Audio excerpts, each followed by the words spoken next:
Welcome to this video, guys. Let's see how we can import TensorFlow in Visual Studio Code. So I have this line of code here that is importing TensorFlow as TF.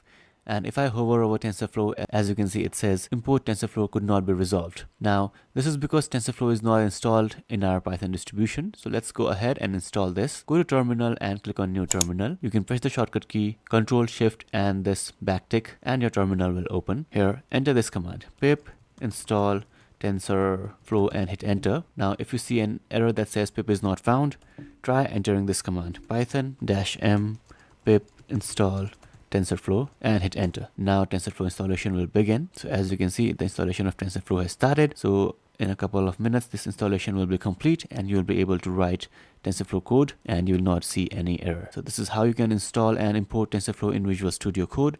If you have any questions, let me know in the comments below.